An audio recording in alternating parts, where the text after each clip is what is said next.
comment allez-vous? Bah, ça va impeccable. Aujourd'hui, on est accompagné du grand Yokix qui est juste à côté. Comment tu vas? Ça va, merci. Pour ceux et celles qui ne te connaissent pas, je vais te laisser du coup te présenter à eux. Du coup, c'est Yokix sur Instagram, Yohan Kix, passionné de basket depuis mon plus jeune âge. Honnêtement, je me rappelle pas depuis quand exactement, mais j'ai l'impression que c'est depuis toujours. T'as ça dans les veines un peu. Pas que dans les veines. Ça sort de partout. Vous le savez, vous l'avez vu dans le vlog, on est à Toulouse avec Lucas, Thanos et toute l'équipe qu'il y a derrière. Et du coup, on en a profité pour passer chez Monsieur Yokix, car il a une sacrée collection et surtout, il a beaucoup d'histoires à raconter, des grosses paires avec beaucoup de culture derrière. Et du coup, je voulais vous partager ça. Donc, tu nous as sélectionné 5 paires de ta collection. C'est ça. C'est ça, avec chacune une histoire qui te tienne à cœur pour des raisons différentes. Exactement. Des modèles différents aussi. Exactement. Donc du coup tu vas pouvoir nous raconter tout ça. Ça va être une vidéo qui va être très dense en information, en culture. C'est ça que je vais vous balancer aujourd'hui sur YouTube. Donc monsieur, on peut commencer par la première paire, celle que tu veux. À toi de choisir. Je vais pas faire très original, je vais prendre la première que je vois. Donc ça, c'est une Adidas Streetball, modèle original, boîte originale. Je me sers de tes genoux. Donc boîte tellement originale que la colle ne tient plus, elle se décolle toute seule. Modèle de 92 et la petite histoire qu'il y a autour de ce modèle, c'est que tout simplement c'est un modèle que j'ai eu adolescent dans mes années basketteur, parce que oui, je ne suis pas très grand mais j'aime le basket et j'y joué, et donc ce modèle m'a été offert par ma mère parce qu'à l'époque le modèle était pas cher. La particularité, c'est que c'était un modèle comme le nom indique, streetball. C'était pour tous les gens qui jouaient à l'extérieur, et faut savoir que ça va parler aux basketteurs, même ceux de maintenant, qui dit extérieur dit terrain pas dans de très bonnes conditions. Donc en gros, moins les paires étaient solides et plus tu les usais rapidement sur le playground. Ok. Et ça c'était fait pour pallier à ça. D'ailleurs, pour la petite histoire, c'était en concurrence avec un modèle Nike, et là déjà à cette époque-là, Nike était déjà un peu au-dessus d'Adidas, et le modèle, à ma grande peine, je ne l'ai pas. De toute façon, je pense que si je l'avais, il aurait, même neuf, il n'aurait pas été dans l'état dans lequel il est. D'ailleurs, en parlant de ça, il faut savoir que je peux encore la porter. Ah ouais, ça c'est portable ça? Ça c'est portable. Ok. Quelle année t'as dit déjà? 92. 92, et c'est encore portable. Et c'est encore portable. Ça c'est très agréable quand t'as des paires comme ça qui ont une durée de vie. Toi qui fais du 42, tu peux, je t'invite à passer le pied dedans. Ah oui, d'accord. Ah ben oui, carrément. Comme ça tu pourras dire ton ressenti. C'est un modèle qui est très confort, et qui malgré les années a gardé la rigidité. Tu vas avoir l'impression d'essayer un modèle neuf. Alors déjà, ce qui est marrant, c'est que c'est une espèce de chaussette d'élastique que vous avez à l'intérieur. Du coup ça déjà, rien que pour le maintien du pied, ça doit être quelque chose. Ah oui, d'accord. Là déjà, je peux vous dire que mon pied il ne bouge pas, et j'ai même pas serré les lacets encore. C'est confortable hein. Ah ben je t'ai dit hein. Ah ouais, c'est confortable et vraiment portable, ouais, il n'y a pas de souci. Là, véritable appui dessus. Et le pire, c'est que ça a une dégaine en plus. Oui, c'est ça, c'est un vrai flow effectivement. Et ça, c'est très résistant. Du coup. Ouais.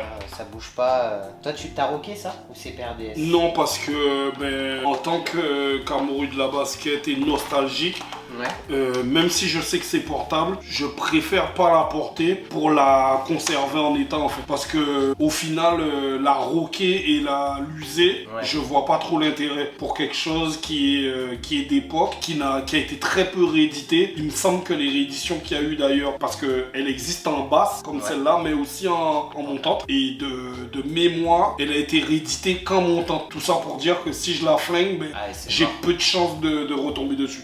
D'accord.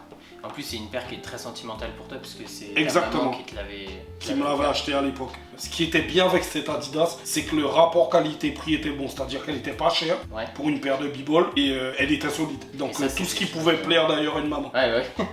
Exactement. Maintenant, c'est des choses qu'on a beaucoup de mal à retrouver aujourd'hui, et même des paires de pro players ou des choses comme ça en NBA, ça, avec les bulles d'air, etc., ça a du mal à vieillir. Mais quand tu vois ça, j'ai l'impression que c'est un autre monde. Tu vois. Et c'est pour ça que j'ai tenu à parler de cette paire, parce que ça concrétise ce que souvent les gens te disent en disant que c'était mieux avant.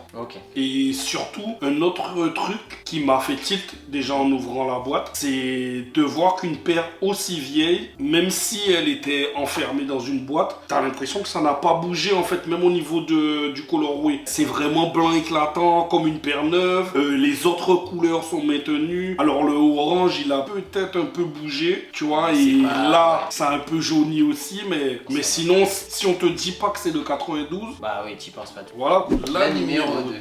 Je vais faire dans l'ordre. Oula. Oula. C'est l'émotion, tu vois.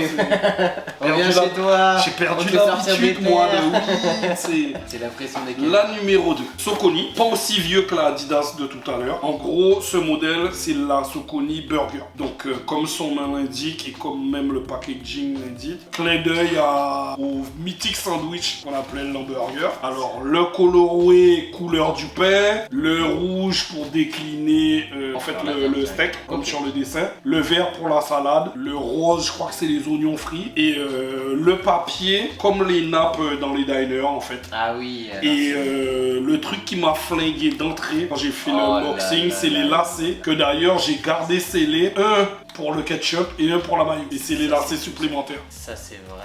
Qu'ils aient pensé un packaging comme ça jusqu'au bout, mais on veut des paires travailler comme ça tout le temps en fait. Non négligeable aussi la qualité de la paire. Du din comme ça, on voit pas tout le temps.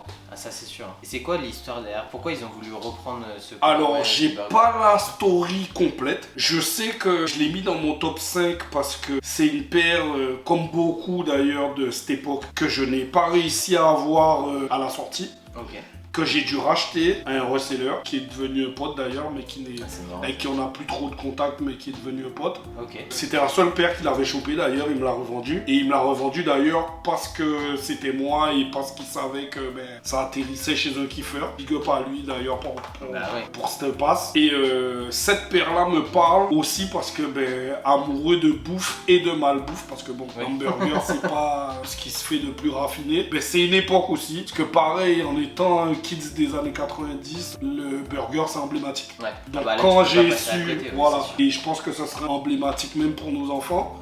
Quand j'ai su qu'il y avait une collab avec un hamburger, je me suis dit déjà, c'est quelque chose qui me parle et qu'il me faut. Et quand j'ai vu les photos de la paire, j'ai fait ah ouais, non quand même. Direct, ça t'est monté au crâne. Et même quand je la regarde encore là, je me dis ouais, non les gars, il y a un truc. Sacré. Le truc aussi dont j'étais un peu deg, c'est les mecs de Camino qui en parlaient d'ailleurs et big up à eux. Pas assez d'événements comme ça. En gros, je parle de l'événement qu'il y a eu pour cette paire. Parce qu'il faut savoir que N-Closing c'était un magasin anglais. Oui. Et qu'en Angleterre, pour la sortie de la paire, ils ont fait une soirée spéciale où il y avait des hamburgers estampillés End. Et tu allais à la soirée, il y avait un DJ, tu mangeais des burgers et tu achetais la paire. J'ai pas participé à l'event, mais quand j'ai su et j'ai vu les photos, parce qu'il y a moyen de les retrouver sur internet, les photos de l'event, je me suis dit, ah ouais quand même, jusqu'au bout en fait. En fait, l'expérience client, quand elle est poussée comme ça jusqu'au bout, je pense que c'est vraiment ce qu'on cherche tous. Et puis ça nous parle quoi. Là, c'est du vrai affect par rapport au marketing qu'il y a eu derrière. Pour avoir vu du coup les photos,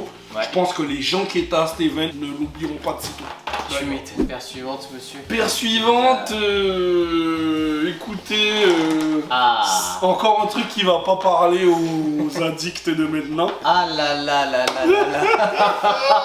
Alors là tu sais me parler là. Alors là aussi j'ai eu une vraie passe de gros collectionneur, tu peux, Julien Custom Instagram. Et j'ai eu cette paire grâce à lui parce qu'il a eu directement des stats et il en avait commandé 2 et il m'en a fait profiter d'une. En gros c'est la Ronnie Fieg Gel Light 3 Miami. Je savais pas que t'avais ça. À la maison j'ai la Gel Light 3 Volcano. Moi j'ai la Volcano mais la première. Gel Light 5. Ah ok. Et là franchement de voir ça et de l'avoir en main. Avec d'ailleurs les chaussettes, parce que du coup, t'as des gens qui les ont eu mais sans les chaussettes. Moi j'ai eu la chance de l'avoir avec les chaussettes Kiss, que tu peux montrer, chaussettes invisibles. Et estampillé d'ailleurs, il y avait Just Us, c'était le logo de l'époque enfin le logo, un petit truc que partageait Kiss par rapport à ses habits. Il me semble qu'ils le mettent plus d'ailleurs ça. T'as toujours dans les paires d'ailleurs qui se délacent supplémentaires aussi. Ouais. Et il y a même pour la petite histoire aussi la facture qui a commencé à s'effacer d'ailleurs. Mais il y avait le prix de la paire et... le ticket ouais. OG. Ah ouais, le ticket original. À savoir que j'avais la Nix d'ailleurs aussi. Et j'ai revendu la Nix. Il me parlait, mais moins que la Dolphin. Et j'avais besoin de sous à ce moment-là. Mais je dois avouer que je regrette un peu. Mais Bah, il y a des paires qui passent et des paires qui reviennent, tu vois. C'est ça. Peut-être qu'un jour tu remettras la main dessus. Et là, déjà, ce colorway, tu sors ça avec un short en été, c'est vraiment incroyable. Et puis, la qualité des gels Light 3 à la l'époque, qualité quoi. des On y revient encore, surtout quoi. des gels Light 3 qu'il a fait ronifier. C'était à chaque fois un truc bien particulier. Ah oui, c'est sûr. Et là, la sérum orange, toi, sur celle-là Pour faire ressortir. Ah ouais, parce qu'au final, les verts c'est cool, mais ça ressortait pas bien. Ok. Je trouve que ça ressort beaucoup plus avec les laces oranges. Du coup, l'affect que tu as avec la paire, donc particulièrement, c'est la passe D avec du coup ton La passe D, j'avais pas beaucoup d'Asics de cet acabit. Je pensais pas l'avoir. Ouais. Et j'ai réussi à l'avoir. Et ça reste, même si Asics ne parle plus à tout le monde à l'heure d'aujourd'hui, ça reste pour moi un hit Ouais, de ça, chez Hit. Ah oui, oui. Alors qu'à l'époque, c'était d'ailleurs un modèle ultra recherché. Qui s'arrachait, même la Salmonto, etc. Et là, je crois qu'elle avait atteint les 3 chiffres à un moment donné. Ouais, celle-là. Ouais, je veux pas dire de bêtises, mais il me semblait. En tout cas, ça, c'est du caviar en boîte pour moi, ça je vous le dis. Et pourquoi pas essayer de mettre la main dessus un jour, hein, vu que la hype est redescendue un peu. C'est intéressant. beaucoup moins cher. Hein. Je vais m'y pencher fortement. Allez, avant-dernière paire. Avant-dernière Qu'est-ce que tu- paire. Oh, grosse boîte. Grosse boîte, New Balance. Alors, pour moi, c'est pas la plus vénère, la plus rare, mais là aussi, c'est une passe D, de la même personne d'ailleurs. C'est une paire qui m'avait fait mal au crâne en photo, Ok. mais quand j'ai récupéré la paire, j'ai vu la box, le Déjà, taf c'est qu'il y avait dessus. Je sais pas si on le verra, boîte avec des détails, on a l'impression que c'est une bouteille de champagne qu'il y a dedans. Les détails nervurés qu'on retrouve sur la paire d'ailleurs. Ça fait très aussi peau de reptile. tu vois. C'est ça, et c'est Ah. pour ça que je dis qu'il y a un vrai taf. Et que dire de la paire? Je pense qu'elle va parler pour elle-même. Ah bah, quand on parle de bouteille de... Voilà, voilà. De Et vin, le nom de la etc. paire, c'est 997 Rosé de Concept. Ah, Pour les gens qui connaissent Concept par rapport au Max One, ben, à l'époque, ils faisaient ça. Et ça date d'il y a plusieurs Et années. ça date de 2014, pratiquement 10 ans. New Balance faisait déjà des bangers. Exactement, Alors que mais c'était connu pas- du grand public et connu des débiles mentaux, comme moi. Qui étaient vraiment piqués du truc. Exactement. Qu'est-ce que tu kiffes vraiment sur la paire? Le Tout, le taf, la pertinence de la collab, la cohérence par rapport à d'où c'est parti, parce que ben, le rose, il est juste ouf, la paire est quali qu'elle n'en peut plus, et Ça, c'est par sûr. rapport justement à une bouteille de champagne, ben, comme je dis, ça reste cohérent parce que ben, ça fait grand cru en fait, tout Ouais. simplement. Puis ce colorway là, il a tellement une identité forte, je trouve. Quand tu la vois, tu sais que c'est elle. Tu peux Ça- pas la confondre avec une autre, clairement. D'ailleurs, en parlant de qualité, de matériaux, de détails, un truc aussi qui m'a flingué, c'est que, je sais pas si on arrivera à le voir, mais toutes les parties grises sont réfléchissantes en fait. Ça devient blanc. C'est du 3M, ouais. C'est du 3M, exactement, merci. Et du 3M Ouais, nervuré en plus. Donc autour Ah du oui. N, ici, toutes les parties grises. Encore un détail de fou ça. Encore un détail de fou. Mais pareil, comme pour la Ronifique, pour toutes les collabs de ces époques-là, le point commun, c'est la qualité du den. C'est-à-dire que sur une paire lambda, tu retrouves pas cette qualité-là. Vous pourrez pas la voir au toucher, malheureusement, mais peut-être qu'en vidéo vous en rendrez un peu plus compte. Tu savais en tout cas pour ces époques-là qu'à partir du moment où il y avait une collab et un truc sérieux, parce que du coup, ça aussi, il me semble qu'il n'y a pas beaucoup de paires, tu savais que tu allais en avoir pour ton argent. Sacré peur en tout cas. hein. Merci pour la découverte. Ben, avec plaisir. Et ben, on arrive à la dernière, mais non des moindres, hein, Ah, mais non des moindres. Vraiment. Non Là, des c'est moindres. Une paire exceptionnelle. qui n'a pas de box, mais c'est pas grave, Ça, que je te laisse présenter. merci beaucoup. Et bah, tu vas nous le dire, c'est ta paire, donc vas-y, Et fais-toi plaisir là-dessus. la Jordan 1 Chicago de 1985. La OG des OG. Voilà, la maman, la grand-mère, l'arrière-grand-mère, qui sent d'ailleurs le sac de mamie. Ça, c'est sûr qu'elle sent la vieille. Non, parce que la vieille, Ah. ça peut être mal interprété. D'accord. Je préfère dire le sac de mamie. Oui, ça sent le sac de mamie, effectivement. Mais là, on est sur une paire en main qualitative, mais plus.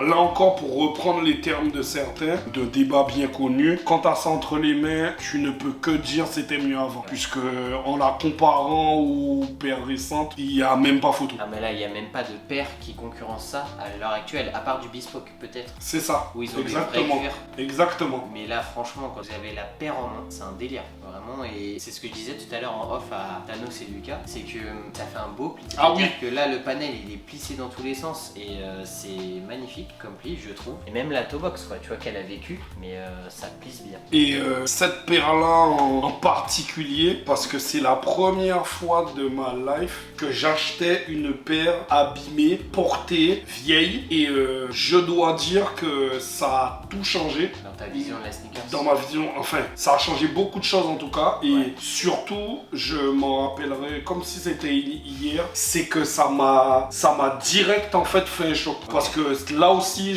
on est sur une passe D. Énorme passé là. Ouais, énorme passe D, parce qu'en plus à l'époque où il m'a vendu cette paire, il a limite insisté d'ailleurs. Ah oui, tu voulais Parce pas que, la prendre, ah ouais, mais au début, il me dit, ouais, j'ai une Jordan de 85, ça te dit? Je dis, ouais, ok, ouais, faut voir. Et en fait, je m'en rappellerai comme si c'était hier. J'arrive, il sort la paire d'une poche Ouais. en toile, je prends la paire et je saurais même pas encore au jour d'aujourd'hui expliquer ce qui s'est passé, mais il s'est passé un truc. J'ai regardé la paire, je l'ai senti, j'ai fait, ah ouais, ah ouais, Là, ah il y a ouais. quelque chose. Et c'est-à-dire que quand il m'en a parlé, jusqu'à ce que je l'ai entre les mains, j'avais encore des doutes. Ah ouais, Une fois que je d'accord. l'ai eu dans Ah les mains, j'ai senti l'odeur, j'ai regardé la paire, bouleversement, palpitation. La top. Ah ouais, AVC. et certains vont peut-être mal voir le lien, Ouais. mais papillon dans le ventre. Ah, Ah ouais, oui. non, c'était quelque chose. C'était quelque chose. Coup de Et... foudre, en fait. Ouais, finalement. et que je n'aurais pas pensé sur ce genre de paire et même le prix. Comme c'était quelque chose d'avant la hype, C'était loin des prix d'aujourd'hui quoi. c'était limite donné. Mais quand tu vois ça, tu vois, je pourrais franchement vendre ma collection pour des paires comme ça. Parce que tu vois, paire en main, tu l'as sorti de la boîte tout à l'heure, tu vois, je l'ai vu en arrivant, etc. Et je me suis dit, c'est une Jordan 1 de 85, moi je suis pas très dans le b-ball, etc. Tu vois, je suis pas très poussé. Mhm. Mais en fait, tu l'as sorti, je l'ai eu en main, tu comprends. Tu te dis, mais waouh, c'est donc ça en fait. Et c'est inexplicable. Mais c'est une folie en fait. C'est vraiment. Là, il n'y a pas de mots. Et puis, merci beaucoup d'avoir sorti ça. Parce que je pense que j'en retoucherai peut-être plus Aussitôt. avant longtemps.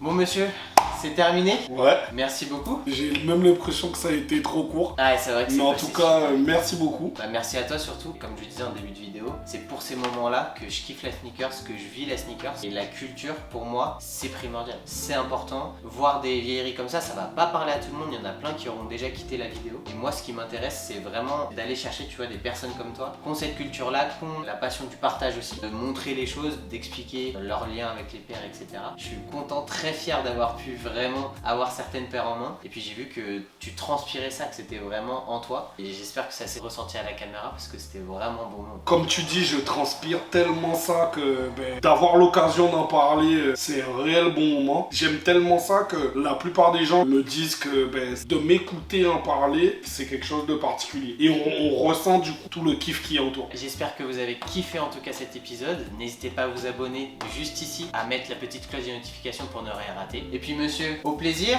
Au Il y plaisir. a encore plein de paires derrière. Peut-être qu'on reviendra un jour.